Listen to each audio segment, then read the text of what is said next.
Hello friends, good evening. This is Omkar Singh. You are most welcome to my YouTube channel, The OK English. If you visit first, please subscribe the channel. If you like video, please like, share and comments. TGT, PGT, LT Grade English MCQs का part 16 discuss करेंगे। बड़ा महत्वपूर्ण chapter है, बड़ा प्यारा chapter है। मेहनत करते रहिए, निश्चित रूप से सफल होंगे फ्रेंड्स। शुरू करते हैं आज का ये बहुत ही महत्वपूर्ण session. First question is here. When was the Man of Property originally published? The Man of Property जो कि जॉन गाल्सवर्दी का वर्क है, कि फोर सिटी सागा के नाम से जाना जाता है, इसी में समाहित है। द मैन ऑफ प्रॉपर्टी ये कब पब्लिश किया गया था? 1906, 1908, 1909, 1905। करेक्ट इसका ऑप्शन होगा 1906 में इसका पब्लिकेशन किया गया था। सेकंड क्वेश्चन है, one of the following is an example of anaphora. जो हमारे लिटरेरी टर्म्स हैं, इसमें बहुत ढेर सारे वीडियोस पड़े हुए हैं, कई पार्ट हैं, तो आसानी से उन्हें आप फाइंड आउट कर सकते हैं, देख सकते हैं। उन्हीं से अनाफोरा का एग्जाम्पल पूछा गया है। Life is a highway, unfortunately I was in the wrong place at the wrong time on the wrong day. As busy as a bee, none of the above. चारों ऑप्शन में से आपको correct answer find out करना है। Friends, anaphora के बारे में हम बता दें, ये फिगर ऑफ स्पीच होता है जिसमें words are repeat at the beginning of successive clause, phrases और sentence. The repetition of the same word और phrase at the beginning of successive clause और वर्सेस। मतलब अनाफोरा में क्या होता है कि मोस्टली एक वर्ड का जो है ज़्यादातर रिपीटिशन होता है शुरू में और एंड में। तो देखिए, पहले वाले में कोई वर्ड रिपीट नहीं हुआ है, दूसरे वाले में रॉन्ग, रॉन्ग और रॉन्ग, तीसरे वाले में कोई वर्ड खास तौर से नहीं हुआ है। और ये भी देखा जाए तो हमारा ऑप्शन क्या हो जाएगा फ्रेंड्स? बी ऑप्शन करेक्ट हो जाएगा। Unfortunately I was in the wrong place at the wrong time on the wrong day. ये अनाफोरा का एग्जाम्पल है। Find the part of the given sentence that has an error in it. If there is no error, choose no error. और इसमें चार part में sentence divide किया हुआ है, इसमें आपको एरर फाइंड आउट करना है। अगर एरर नहीं है तो नो एरर, मतलब 4 नंबर फाइंड आउट करना है। दिया है sentence, 10 first copies of this handout are required by the manager, no error. तो इसका जो ऑप्शन होगा no error on this handout 10 first copies are required by manager. तो देखिए फ्रेंड्स, हमें बारी बारी से देखना है। देखिए, इसका जो राइट ऑप्शन होगा वो सी हो जाएगा, क्योंकि इसका जो सही सीक्वेंस होता है फर्स्ट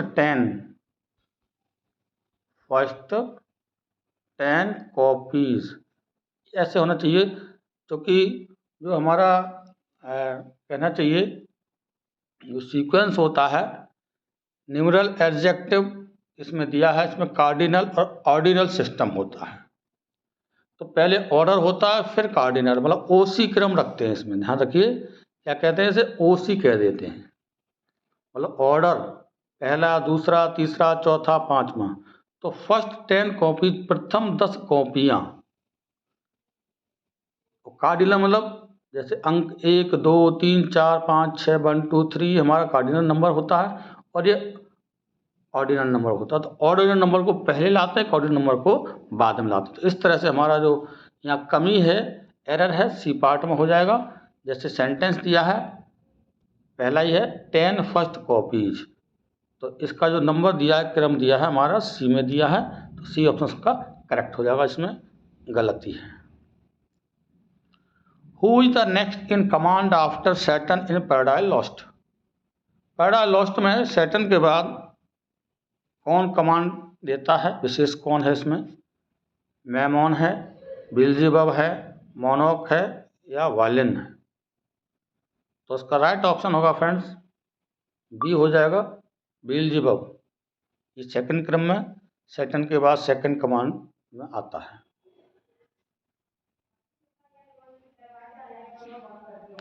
क्वेश्चन नंबर 5 देखेंगे, para lost was written by. अभी हमने क्वेश्चन देखा पैरा लॉस्ट किसने लिखा था, तो इसका ऑप्शन बी हो जाएगा, जॉन मिल्टन। ज़्यादा टाइम वेस्ट नहीं करना है, पढ़ करके जॉन मिल्टन इसका आंसर करेक्ट हो जाएगा। What is the meaning of the titles Il Penseroso? देखिए आई एल है, कंफ्यूज नहीं होना, आई एल इल पेंसेरोसो का क्या मीनिंग है? ए happy man, a tall man, a melancholy man, a brave man. तो इसका राइट ऑप्शन होगा friends a melancholy man. Option C correct हो जाएगा, ए मेलांकली मैन, दुखी व्यक्ति। क्वेश्चन नंबर 7 है, choose the correct part of speech to fill in the blanks. Blank में सही कौन सा पार्ट ऑफ स्पीच आएगा? डू व्हाट एवर वेस्ट, तो ब्लैंक में हमें भरना है। सीम्ड आएगा, सीम आएगा, सीम्स आएगा, सीम। तो फ्रेंड्स इसमें ऑप्शन जो पोसेसिव वर्ब है सी आएगा, आईएनजी इसमें नहीं लगती है तो सीम्स हो जाएगा। ठीक है, ऑप्शन सी इसमें करेक्ट हो जाएगा, पोसेसिव वर्ब का यूज होगा। नेक्स्ट वन है, the following sentences have been transform as per the directions given in their brackets. Choose the correct sentence from the choices given. The children can write about a holiday or they can write about my favorite word simple। इसको आपको simple बनाना है, तो simple कौन सा होगा? देखिए लिखा है, the children can write about a holiday और they can write about my favourite.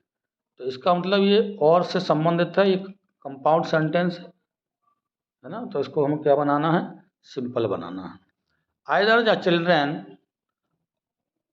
can write about a holiday or they can write about my favorite word, या the children can write about either a holiday or my favorite word।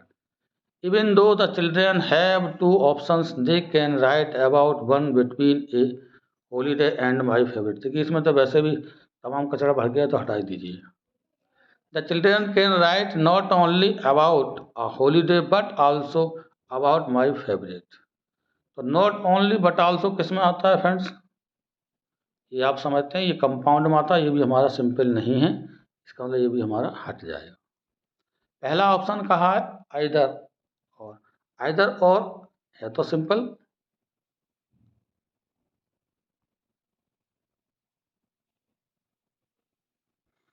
देखिए दूसरा देखते हैं, ये भी इसी में आता है कंपाउंड में।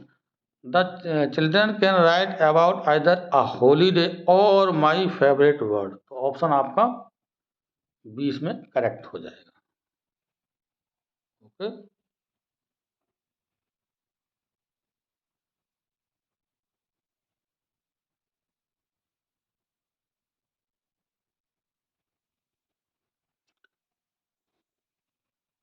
क्योंकि इसमें एक ही जो है वर्ब होना चाहिए, ये है मेन चीज़ में, एक ही फाइनाइट वर्ब है, इसलिए जो है इसमें दो दो फाइनाइट वर्ब होंगे, ये भी हो गई और ये भी हो गई, तो दो फाइनाइट वर्ब हम नहीं यूज कर सकते। सिंगल फाइनाइट वर्ब यूज होती है सिंपल सेंटेंस में, जो कि एक ही है केवल, ये वाली। तो कैन तो सहायक के रूप में है और एक फाइनाइट वर्ब होती है, आसानी से पहचान सकते हैं। ऑप्शन इसका बी सही हो जाएगा। डायरेक्शन दिया था, following sentences have 3 parts labelled 1, 2 and 3। Find the part that has a grammatical error in it. If there is no error choose option 4। Ignore the error of punctuation if any. यदि punctuation का कोई error है तो उसको ignore करना है, अगर कोई एरर नहीं है तो नंबर 4 चुनना है। तो इसमें देखिए कैसे हम देखते हैं। सी स्पेंड्स मनी, पहला पार्ट है, एज दो सी दूसरा part, would be a very rich man, no error. तो फ्रेंड्स इसमें देखिए एज सी स्पेंड्स मनी, ये सही है। एज दो जैसे मानो वह, ये भी सही है। Would be a very rich man, अब देखिए यहाँ पर रिच मैन दिया है, जबकि अब मैन किसके लिए आता है, जेंट्स के लिए आता है। यहाँ पर हमारा जो सब्जेक्ट दिया है वो लेडी है, तो वुमेन यहाँ पर होना चाहिए था। तो इसका मतलब ऑप्शन हमारा ये तीसरा वाला है पार्ट, इसमें मिस्टेक है, तो सी ऑप्शन हमारा करेक्ट हो जाएगा। नंबर 3 ये हमारा एरर है, यहाँ पर वुमेन हो जाएगा हमारा सेंटेंस। ये छोटी छोटी सी केवल आप आसानी से पहचान सकते हैं, मिस्टेक है। 10 नंबर दिया, in the expression after Bruce spilled pant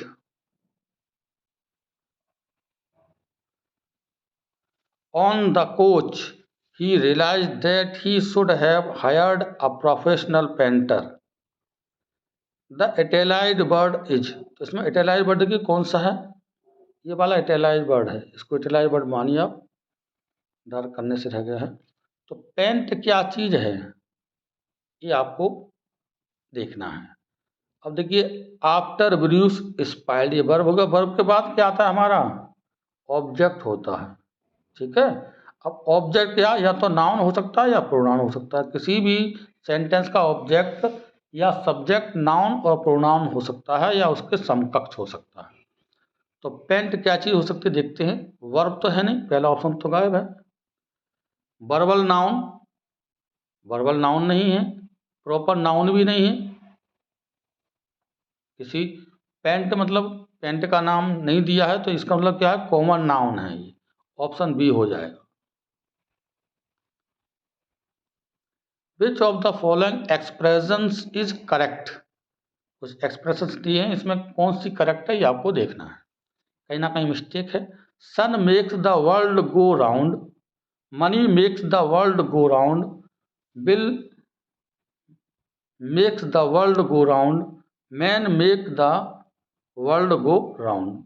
expression कौन सी वाली सही है फ्रेंड्स, देखिए money makes the world go round ये हमारा सही है, ये एक तरह की सामान्य कहावत है कि मनी मेक्स बना देता है द वर्ल्ड गो राउंड, संसार के चक्कर लगाना, या पूरा कहना चाहिए कि मनी जो है, पैसा है, इम्पोर्टेंट होता है, और कहीं भी कोई भी चीज़ जो है हम उससे घूम फिर सकते हैं, ठीक।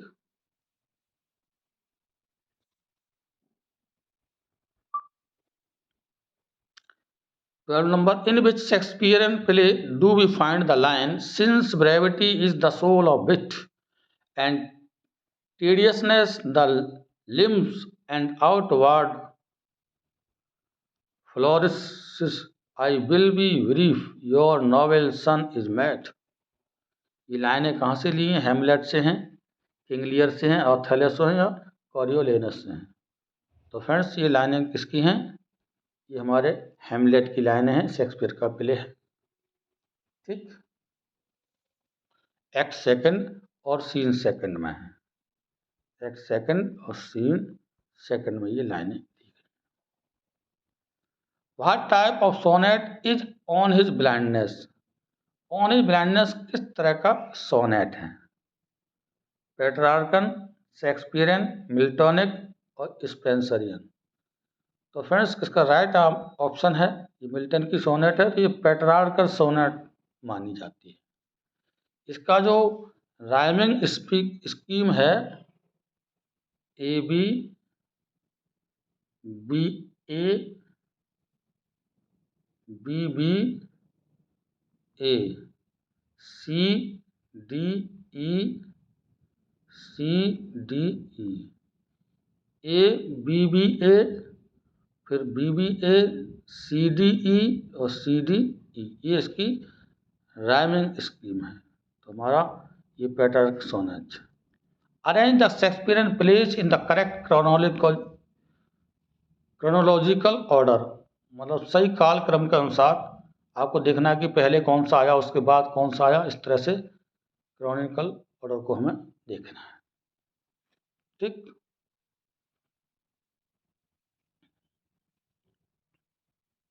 मतलब पहले कौन सा आया। Measure for measure, two gentlemen of Verona, comedy of errors, Antony and Cleopatra, two noble kinsmen. Comedy of error, measure for measure, two gentlemen of Verona, Antony and Cleopatra, the noble kinsmen. हम सबको पढ़ दे रहे हैं, फिर इसका answer निकालें। कैसे निकालते हैं? Antony and Cleopatra, two gentlemen of Verona, the noble kinsmen. देखिए इसमें तमाम दिए हैं, अब देखो सब वही दिए हैं, आगे पीछे करके दे दिए, तो हमें रॉड ऑप्शन कैसे चूज करना है। देखिए अगर हम यहीं से लगा लेते हैं, जैसे पहले वाले की बात कर रहे हैं, मेजर फॉर मेजर, पहले से हम नाप लेते हैं कि मेजर फॉर, तो मेजर है ये आया 1603। ठीक, अब टू जेंटलमैन ऑफ वेरोना ये आया है 1519 में, 1519 से 94 के मध्य ये रहा है। अब है कॉमेडी ऑफ एरर्स, तो कॉमेडी ऑफ जो एरर्स हमारा वर्क है ये आया 1589 में से 94 के मध्य रहा है। एंटनी और क्लियोपेट्रा की बात करें तो ये 1606 में आया है। अब टू नॉवेल इंसमैन आया है 1634 में। ये क्रम है इसका। तो आप देख सकते हैं, देखिए पहला कौन सा हो गया हमारा, comedy of error. Comedy of error पहला हो गया, ये नंबर 1 मान लीजिए। ठीक, और दूसरा इसके बाद कौन सा है आप देख सकते हैं आराम से। इसके बाद वाला कौन सा है, 1590 वाला, टू जेंटलमैन ऑफ वेरोना, दूसरा हो गया। अब तीसरा क्रम हमारा आएगा, देखिए 1603 है तो 1603 देखिए तीसरा क्रम हो गया, और चौथा क्रम 1606 वाला, मतलब एंटनी एंड क्लियोपेट्रा, ये हो गया आपका 6 नंबर इसका। अब ये बचा आपका, सॉरी 4, 1 2 3, 1 2 3 और 4 हो गया हमारा, ये 4 और 5 लास्ट में बचा है आपका। तो सबसे पहले हम रखेंगे कॉमेडी ऑफ एरर, दूसरे नंबर पर हमारा आएगा टू जेंटलमैन। तो कॉमेडी ऑफ एरर देखिए ये भी नहीं है, दूसरा भी, तीसरा वाला है सी ऑप्शन में कुछ लगा हुआ है, लेकिन बाद में मेजर फॉर मुझे ये गलत दिया है, तो लास्ट वाला फिट बैठेगा फ्रेंड्स। देखिए नंबर 1, अब आप दोबारा देखिए डी ऑप्शन करेक्ट होगा। ये हमारा कब आया था, कॉमेडी ऑफ एरर्स, दोबारा लिख देते हैं, 1589 से 94 के मध्य इसका कार्यक्रम रहा है। टू जेंटलमैन ऑफ वेरोना 1590 से 94 इसका भी रहा है। ठीक है, अगला मेजर फॉर मेजर, ये 1603 में आया है। ठीक, एंटनी एंड क्लियोपेट्रा की बात करें तो 1606 ये आपका 6 में रहा है, और ये 1634 में रहा। इस तरह से हमारा कालक्रम इनका हो गया। तो फ्रेंड्स ये आपको इनका सन याद होना चाहिए, कब पब्लिश हुआ। ये क्वेश्चन इसलिए दिया है कि आपको इनकी सन जरूर ध्यान करें, 2-4 बार पढ़ें तो आपको रिमाइंड हो जाएगा कौन सा पहले बना, कौन सा, एक लिस्ट बना लीजिए सभी के लिख करके क्रमानुसार, जिससे 2-4 बार पढ़ेंगे आपको सन का ध्यान हो जाएगा। ठीक, तो ऑप्शन हमारा डी करेक्ट हो जाएगा, कालक्रम के अनुसार जो पहले आया। क्वेश्चन नंबर 15 है, when did John Galsworthy refuge knighthood. Knighthood की उपाधि मिली थी गाल्सवर्दी को, तो इन्होंने कब इससे रेफ्यूज कर दिया था, 1918, 1915, 1920, 1945। तो उसका ऑप्शन ये सही हो जाएगा 1918। 1918 में इन्होंने इन्हें जो है रेफ्यूज कर दिया था इन्होंने नाइटहुड की उपाधि से, ठीक। और इन्हें 1932 में नोबेल प्राइज मिला था लिटरेचर के लिए, और 1929 में ऑर्डर ऑफ मेरिट से इन्हें नवाजा गया था। तो फ्रेंड्स, आज का सेशन कैसा लगा? ओनली 15 क्वेश्चन डिस्कस किए, इसमें नाम के 15 थे, ज़्यादा क्वेश्चन बनते हैं समझाने की दृष्टि से। मेहनत करते रहिए, सिलेक्शन लेते रहिए। Thanks for watching this video.